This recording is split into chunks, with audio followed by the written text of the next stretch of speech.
Saudações a todos. Então, dando continuidade ao nosso projeto Entre Palavras, hoje nós vamos pegar uma categoria, talvez uma das mais importantes para o direito, e que ela gera algumas confusões pela sua polissemia. Ela estará, de certa forma, relacionada a outras duas categorias que também serão trabalhadas nessa série de vídeos, que é exatamente aqui, o vídeo de hoje, sobre nomos, e os outros dois vídeos sobre physis e logos. E aí a gente vai, principalmente pelo dicionário do Giovanni Reale e o vocabulário grego de filosofia, que é um outro dicionário que ainda não apresentei a vocês. Então, com o dicionário do Giovanni Reale, o verbete é lei, aqui nesse vocabulário e léxico. Alguns termos são colocados na transliteração do grego e outros já são referidos na tradução convencional que nós encontramos na língua portuguesa. Então, vamos lá. Lei, nomos, lex. 1. Concepção fundamental da lei própria da antiguidade já está referida perfeitamente entre os pré-socráticos, de modo particular no fragmento 114 de Heráclito. Uma digressão aqui, quando há essa referência ao fragmento, o Giovanni Reale está, porque quem ordenou não foi o próprio Heráclito, quem ordenou isso foram os compiladores, e a compilação mais importante para os fragmentos dos pré-socráticos é a edição dos filósofos pré-socráticos do Diels und Kant. São dois historiadores da filosofia da virada do século XIX para o século XX que fizeram essa edição quase que canônica, que ela é completada hoje em dia por outros textos que foram descobertos por doxografia, mas ela é a edição mais referida. Então, citação. Os que querem falar segundo a razão devem fundar-se sobre o que é comum a todos, ou seja, a razão universal, como a cidade sobre a lei, e com mais força ainda. Na verdade, todas as leis humanas se alimentam da única lei divina, pois ela impõe o que quer e basta, com sobras para todas as coisas. Fim de citação. Essa ideia do fundamento objetivo e até mesmo divino das leis é própria também de Sócrates, que morreu por respeito às leis, como de modo exemplar é dito por Platão no Criton, que, entre outras coisas, apresenta as leis humanas como irmãs das divinas. De modo muito significativo, a última obra de Platão intitula-se Leis. Interessante porque aí é realmente nomoi em grego. Contudo, é uma contribuição fundamental do Pórtico à precisa formulação da doutrina da lei natural como fundamento das leis humanas, ou seja, do estoicismo aqui. E, portanto, do conceito de direito natural, do qual falamos no volume 6, página 97. Em nítido contraste com essa concepção, encontra-se a perspectiva expressa por alguns sofistas, os quais concebiam a lei humana como fruto da opinião e de convenção. Doxa. É um outro termo que poderemos explorar depois.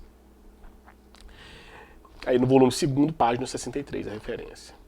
E como tal, em contraste com a natureza. A concepção do nomos em antítese com a physis é encontrada em alguns socráticos menores, particularmente os cínicos, e, de outra forma, nos epicuristas, que reduzem a validez da lei à utilidade que ela comporta. Essa perspectiva, porém, no contexto do pensamento antigo, é logo superada pela perspectiva oposta. Ok? Então esse é o vocabulário do Giovanni Reale. E agora a gente vai ver o mesmo termo com o Ivan Gobry, que tem o vocabulário grego de filosofia, que é publicado pela Martins Fontes, vamos dizer, que é irmão do vocabulário latino de filosofia. Duas boas obras de referência também. Então, nomos, lei, no latim, lex. A lei, iniciativa do homem, opõe-se à natureza. De fato, entre os autores gregos, a lei não é efeito de uma causa universal e necessária dos fenômenos naturais, mas sim de uma regra social imposta pelos governantes. No entanto, vários autores afirmam que anteriormente às leis do Estado, que são convencionais em maior ou menor grau, há leis não escritas, agraphoi nomoi, que são eternas e devem servir de referência à vontade humana. É o caso de Sócrates, nos Memorabilia de Xenofonte.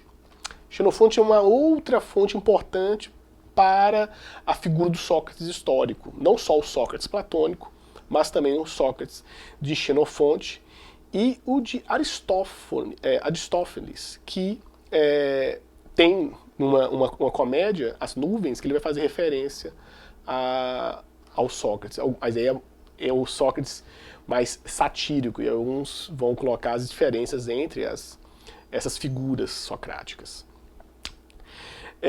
Mas no Memorável de Xenofonte tem essa referência. Eram essas leis as invocadas pela Antígona de Sófocles contra as decisões de Creonte. São elas, incidentemente, mencionadas por Aristóteles em sua Política. A oposição entre natureza e lei aparece no sofista Antifonte, que acusa a lei de aprisionar a natureza, ou seja, acusa o nomos de aprisionar a physis, ou physis. Aí, lógico, o grego não é a minha predileção. Predileção não digo, porque espero ainda um dia aprender grego, mas eventualmente alguma questão de pronúncia, peço desculpa a todos. Mas exatamente essa oposição que Antifonte vai fazer entre nomos e physis. E é exposta mais especialmente por Aristóteles na Ética Nicomaqueia, Physikon. Este distingue duas espécies de direito. O direito natural, Physikon, é aquele que em todos os lugares tem o mesmo poder e não depende da opinião, ou seja, doxa. E o direito legal, que seria diferente, nomikon, que depende do Estado. Em retórica, ou seja, a obra de Aristóteles, ele chama a lei escrita de particular, idios, e a lei não escrita de comum, koinos. Ou koinos, né? Pelo acento aqui, koinos. Já encontramos essa noção de lei não escrita em um tratado pitagórico da lei e da justiça atribuído a Arquitas. O doxógrafo João Estobeu, já do século V depois de Cristo, conservou alguns dos seus excertos. Citação. As leis dos maus e dos ateus opõem-se às leis não escritas dos deuses. A lei precisa condizer com a natureza. Fecha a citação. Por natureza, é preciso entender aqui não a natureza sensível, o universo, mas a natureza humana, que é invariável. Claro que isso tem questionamentos. Invariável. Essa obra seria, assim, a primeira em que se encontram os fundamentos da lei natural. Termo este que se entende no sentido moral e político. Um pitagórico contemporâneo, Ocelo de Lucânia, teria escrito um tratado da lei, Peri Nomô. Outros dois pitagóricos antigos, Zaleucos e Carondas, celebrados por Diodoro e Aristoceno, escreveram um preâmbulo às leis, para a constituição de suas cidades e estados na Magna Grécia. Contudo, o mais famoso tratado das leis, em 10 livros, foi escrito por Platão na velhice. Aristóteles considera as leis como especificações da Constituição e as define como regras que estabelecem como os magistrados devem governar. Só uma digressão, porque quando se fala magistrados no contexto antigo, seja grego ou seja romano, não está se referindo apenas à função judiciária. A função judiciária é uma das funções exercidas pelos magistrados antigos. Certamente há alguma diferença aqui na tradução pelo fato do termo grego, já que o termo magistrado é tipicamente um termo latino. Essas noções de lei natural e lei divina são negadas pelos sofistas, para os quais toda lei é arbitrária e só tem utilidade como fim. Essa é a tese exposta por Hippias em sua obra Memorabilia, por Cállicles em Górgias, por Trasímaco na República e mais tarde pelos céticos Pyrrhon, Timo e Nesidemo. Demófilo emprega o termo nomos theos, lei divina. Existem ainda outras locuções aqui referenciadas. Enfim. Só para dar um breve bosquejo sobre duas descrições sobre o termo nomos em dicionários específicos. E vejam assim, praticamente todos os dicionários filosóficos vão ter descrições sobre nomos, logos e physis. É interessante uma obra recente publicada é uma tese de doutorado, mas que foi publicada em 2019, numa edição de capa dura, e em 2020, numa edição já mais acessível.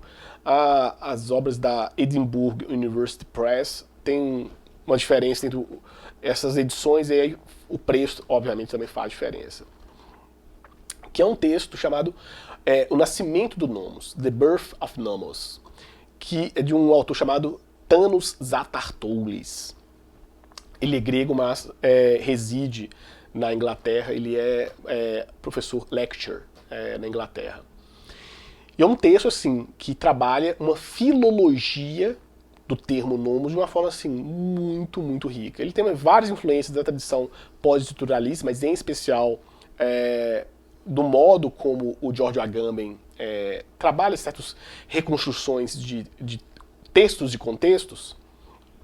E ele faz uma tese assim, muito, muito interessante sobre como que existiam diferenças entre os textos clássicos, na Ilíada, na Odisseia, no Trabalho dos Dias, nos próprios textos platônicos ou nos fragmentos dos pré-socráticos, sobre variações do nomos. Não é apenas um. Que esses autores, por exemplo, que eu li para vocês, não trabalham, isso vamos dizer. Esse seria um texto muito mais avançado em relação à questão do nomos.